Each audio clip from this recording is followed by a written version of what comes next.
শখ করে আমি আমার বড় মেয়েকে বিয়ে দিলাম। ও কলেজের পড়াশোনা শেষ নাই হতে ওর আব্বুর খুব শখ হলো। বলে আর কদিন বাঁচব, বড় মেয়ে বিয়ের উপযুক্ত হয়ে গেছে।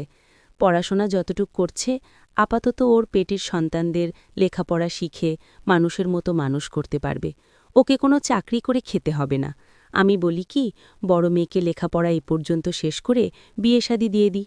তখন আমি আমার স্বামীকে বললাম, দেখো, তোমার যা শখ হয়, এত যদি মন চায় তাহলে বিয়ে দিয়ে দাও। তারপরে ভালো পাত্র সন্ধান করে এক বাপের একই ছেলে।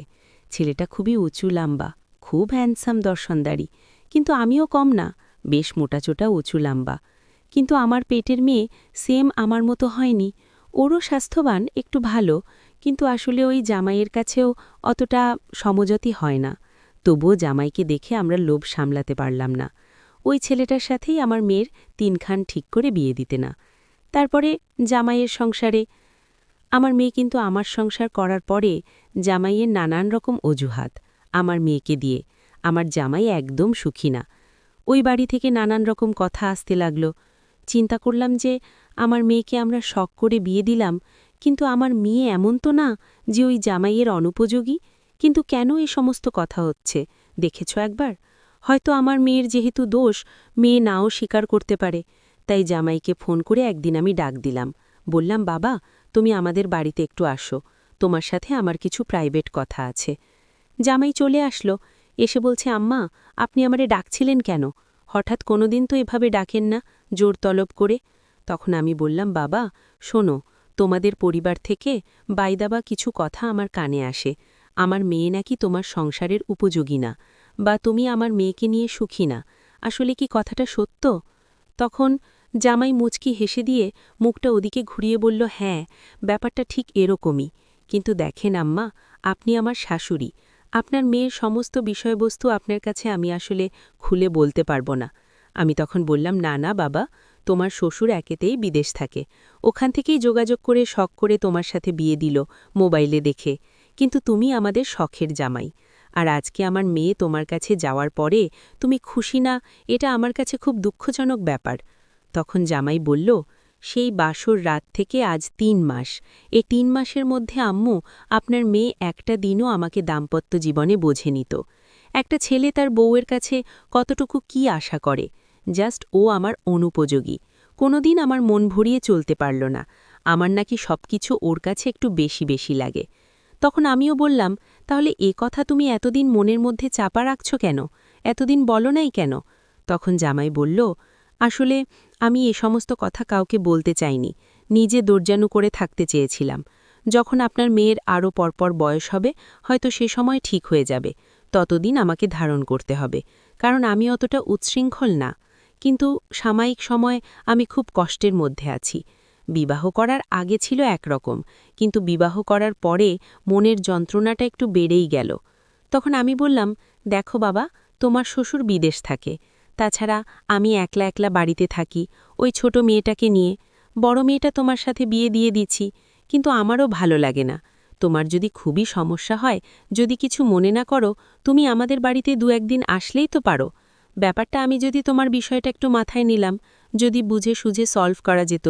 তখন জামাই বলল, আপনি আমার শাশুড়ি, আমাদের সমস্ত প্রবলেম আপনি কেমন করে সলভ করবেন বুঝলাম না ঠিক। তখন আমি বললাম, দেখো বাবা, আমার মেয়েকে কিছু বলো না, ওর সুখের জন্য আমি সব করতে পারি। তাই বলি কি, যদি আমার মেয়ে তোমার মন জগিয়ে চলতে না পারে, মনের কাছে কষ্ট চাপা রেখো না, তুমি সোজা আমাদের বাড়িতে চলে এসো। আমি তোমাকে মাছ গোশ যতটুকু পারি রান্না করে আপ্যায়ন করব। তুমি আমার মেয়ের জামাই, আমার শখের জামাই। তাছাড়া তুমি কষ্টে থাকো আমার মেয়েকে নিয়ে, এটা আমি চাই না। যে কোনো মূল্যে যদি আমি তোমাকে ব্যাপারটা বুঝিয়ে দিতে পারি, তাহলে আমারও দিনকার ভালো যেত। তাছাড়া আমার মেয়ের ওপরেও অতটা প্রেশার পড়ত না। আমি জানি তুমি একটা হ্যান্ডসাম ছেলে, আসলে তোমার সাথে আমার মেয়ে অতটা ঝুঁকিয়ে তাল মিলিয়ে চলতে পারছে না, এটা আমি বুঝতে পারছি। আমরা আসলে ওকে শখ করে বাবা তোমার সাথে বিয়ে দিচ্ছি, কারণ তুমি একটা হ্যান্ডসাম ছেলে। তোমার লোভ তোমার শ্বশুরও সামলাইতে পারেনি, আমিও না। আমার খুব পছন্দ হয়েছে তোমাকে। তোমার মতো একটা স্বামী পাওয়া কোনো মেয়ের তো ভাগ্যের ব্যাপার। আমার মেয়েটার যে কি হলো, কবে ওর পাগলামো যাবে? তখন জামাই বলল, দেখেন শাশুড়ি আম্মু, আপনার মেয়ের আরও 2-3 বছর গেলে তখন এমনি সব ঠিক হয়ে যাবে। আসলে সবকিছু তো একটা বয়সেরও ব্যাপার আছে, বোঝেনি তো? যা হোক, আমি এটা ম্যানেজ করে নেব। আর আপনি যে কথাটা বললেন, এটা কি আদেও সম্ভব হবে? আমি কি আসব আপনাদের বাড়িতে? আমার তো মাঝে মধ্যে খুব সমস্যা হয়, কিন্তু লজ্জার জয় আর আপনার মেয়ের মান ইজ্জতের ভয়ে, তাছাড়া নিজেরও একটা মান ইজ্জত আছে। সব মিলে আমি নিজের মান ইজ্জত গোপন রেখে নিজেকে একটু সন্তুষ্ট রাখার চেষ্টা করি। আপনি যদি বলছেন, আমি চেষ্টা করব আম্মা। কি বাবা, তুমি সত্যি বলছো? আসবে তো? যখনই সমস্যা হবে সোজা আমার কাছে চলে আসবে। তাছাড়া দেখো বাবা, তোমার শ্বশুর বিদেশ গেছে, এখন আমিও তো একদম বাড়িতে একলা, ভালো লাগে না। এখন তোমাকে কেমন করে বলবো? দেখো বাবা, জামাই শাশুড়ি ফিরা হলে কি হয় বলো? আর লজ্জা করে থেকো না, আমাকে তো আর ভালো লাগে না। তখন আমার জামাই হেসে দিয়ে বলল, হ্যাঁ শাশুড়ি আম্মু, ভালো লাগবে না কেন? এখনও আপনার চেহারা স্রোত যা আছে, আপনার মেয়ের চেয়ে আপনি অনেক ভালো, উজ্জ্বল। আপনাকে দেখলে আপনার মেয়ের চেয়েও সুন্দরী লাগে। তাছাড়া আপনি আমার শাশুড়ি, আপনাকে কি আর এ সমস্ত কথা বলতে পারি? শোনেন আম্মা, সত্যি আপনি যা বলছেন, আমায় যদি কোনো সময় অসুবিধে হয় বা খুব বেশি প্রয়োজন হয়, সত্যি কি আমি আসব? তখন আমি বললাম, হ্যাঁ অবশ্যই আসবে, কারণ আমি তো তোমাকে বলেই দিলাম সাফ সাফ যে আমি আমার মেয়ের সুখের জন্য আমার সর্বোচ্চ কিছু দিয়ে হলেও মেয়েকে সুখী করব। আমি সব করতে পারি ওর জন্য। আর আমি চাই তুমিও সুখী থাকো। তুমি আমাদের শখের জামাই, বলছি না তোমাকে? তুমি চলে আসবে। তাছাড়া আমার দিনকালটা একটু ভালো যেত বাবা। বোঝাই তো, এ জীবন থেকে একটা মিনিট অতিবাহিত হয়ে গেলে তার কখনো ফেরত পাওয়া যায় না। একসময় তোর শ্বশুর বাড়িতে আসবে, কিন্তু আমার জীবন থেকে যে একটা একটা করে দিন ফুরিয়ে যাচ্ছে, সে কি তার ফেরত দিতে পারবে? সবারই স্বামীর সব দাম্পত্য জীবনে স্বামীকে কাজে পাওয়ার ইচ্ছা জাগে, কিন্তু সংসারের অভাব বা সংসার পরিবর্তন করার জন্য, নিজের ছেলে মেয়েকে মানুষ করার জন্য পুরুষ ছেলেকে, সংসারের গার্জেনকে অনেক কিছু পথ অবলম্বন করতে হয়, অনেক কিছু ত্যাগ স্বীকার করতে হয়। তাই তো জীবনে একটা সাইড পেতে গেলে একটা সাইড এমনিতেই মনের অবসরে হারিয়ে যায়। কিন্তু বাবারে, আমি বলি কি, তুমি কিছু মনে করো না। তুমি মেয়ের যখনই আমাদের বাড়িতে আসবে, আমার মেয়েকে বলে আসার দরকার নেই। বলবে বন্ধুর বাড়িতে যাচ্ছি, একদিন ফিরতে দেরি হবে। তারপর তুমি আমাদের এখানে চুপ করে এসে একটা থেকে চলে যাবে। দেখবা তোমার খুব ভালো লাগবে, মনের মধ্যে উৎফুল্ল তৈরি হবে। আমার মেয়ের প্রতি তোমার অতটা অসন্তুষ্ট আর আসবে না, মন খারাপও হবে না। আর তুমি ভালো থাকো, এটা আমি চাই। আর আমার মেয়ে দেখবা, এভাবে যদি 2-1 বছর আমি তোমাকে সহযোগিতা করি, সুযোগ পাবো। আর কতদিন? তোমার শ্বশুর যে কটা দিন প্রবাসে থাকবে, এই কটা দিনই তো আমি তোমাকে একটু সাহায্য করতে পারবো, তাছাড়া তো একদমই না। ততদিনে আমার মেয়েও তোমার যোগ্যবান হয়ে উঠবে, তুমি চিন্তা করো না। তখন জামাই বলল, ঠিক আছে শাশুড়ি আম্মু, আপনি যে এতটুকু সাহায্য করেন, আমার আর কি লাগে? তাছাড়া দেখেন, আমি এমন একটা ফ্যামিলিতে এতটা হাতবির সাথে বেড়ে উঠেছি, বড় হয়েছি, কোনোদিন এই সমস্তর কারণে হয়তো বাজে আন্ডা খানা বা বাজে কোনো জায়গায় যেয়ে হয়তো মিটিয়ে আসব, এই সমস্ত স্বভাববাত্রা আমার মধ্যে নেই। আমার বাবার করা শাসনে বেশ বড় হয়েছি, কিন্তু আমি কখনোই আপনাকে আপনার মেয়ের এই দুর্বলতার কথা প্রকাশ করতাম না। আজকে আপনি কিভাবে জানলেন আমি জানি না, তবে নিজে মুখ থেকে যেহেতু এভাবে আমাকে একটু সহযোগিতা করার কথা বলছেন, ঠিক আছে, তাহলে আর কাউকে তা বুঝতে দেব না। আমি মাঝে মধ্যে আপনাদের বাড়িতে আসব, আগে কিন্তু ভালো মন্দ জোগাড় করে একটু রান্না করে খাওয়াবেন। আমি হেসে দিয়ে বললাম, ঠিক আছে বাবা, তুমি চিন্তা করো না। তুমি আমার 7 পেদার ধন, আমার শখের জামাই তুমি। আমার মেয়ের সুখের জন্য আমি আরও কত কিছু করব, তুমি আসলেই বুঝতে পারবে। আর দেখবা, তোমারও বেশ ভালো লাগবে।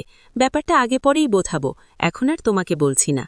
তারপরে জামাই যখনই এক যায়, দো যায়, মেয়ের সাথে উঠতে বসতে, দাম্পত্য জীবনে কথা সৃষ্টি হয়, বা তার মন জগিয়ে মেয়ে চলতে যখন না পারে, তখনই সে সন্ধ্যাবেলায় আমাদের বাড়িতে আমাকে ফোন করে চলে আসত। একটা রাত থেকে পরের দিন ঘুম থেকে উঠে গোসল করে জামাইকে বেশ আনন্দমাতি করে রান্নাবান্না করে বিদায় করতাম। জামাইও খুশি, তাছাড়া আমিও বেশ আনন্দের সাথে দিন কাটাচ্ছিলাম। তখন আমার মনেই হচ্ছিল না আমার স্বামী প্রবাসে আছে, অথচ আমার মধ্যে অনেক অভাব আছে, সেটাও যেন নিজের মধ্যে থেকে দূর হয়ে গেল। এদিকে ওর মেয়েও একটু স্বস্তি পেল, আরাম পেল, আর জামাইয়ের মনটাও খুশি হল। সব মিলে ওদের সুখের জন্য আমি সবই করতে লাগলাম। এক পর্যায়ে এভাবে চলতে চলতে জামাই দেখি আমাদের বাড়িতে ফোন করলেও আর আসে না। জিজ্ঞেস করলাম, কি গো বাবা, তুমি আসছো না কেন? আমার ওপর কি তুমি নারাজ হয়েছ, রাগ করেছ? জামাই হঠাৎ করে বলল, দেখেন শাশুড়ি আম্মু, আমি আপনাকে কথা দিয়েছিলাম, আমি হয়তো আপনাকে একথা কোনোদিন প্রকাশই করব না, কিন্তু আপনি যে কটা দিন আমাকে সহযোগিতা করছেন যথেষ্ট করছেন, কিন্তু আর কত? আপনার মেয়ে এখন আমার সংসার করার যোগ্যবান হয়ে উঠছে, ওর সাথেই আমি এখন দাম্পত্য জীবনে পেরে উঠি না, বেশ আমার সমস্ত কাজে যথেষ্ট পারদর্শী হয়ে গেছে। ও কিভাবে যে ও এভাবে আমাকে মানিয়ে চলছে আমি বুঝলাম না। এখন আর আপনার বাড়িতে যেতে হবে না, ও আমার জন্য এখন একদম পারফেক্ট, আমি ওকে নিয়ে দাম্পত্য জীবনে খুবই সুখী। তারপরে জামাই ওদিকে নিজের সংসারটা সেটেলমেন্ট করে ওকে সুখী করার পরে কিছুটা দিন পরে আমার হাজবেন্ড দেশে ফিরল। এ জামাই মেয়েকে দাওয়াত করে নিয়ে এসে বাড়িতে হই হই আদা করে কয়েকটা দিন ওদের রাখলাম। দেখলাম জামাই খুব খুশি, মেয়েও খুব খুশি। একটা বছর যেতেই আমার মেয়ে একটা কন্যা সন্তানের মা হল। পাশাপাশি আমার স্বামী অনেক দিন পর বিদেশ থেকে আসার পরে আমার পেটে একটা সন্তান আসলো।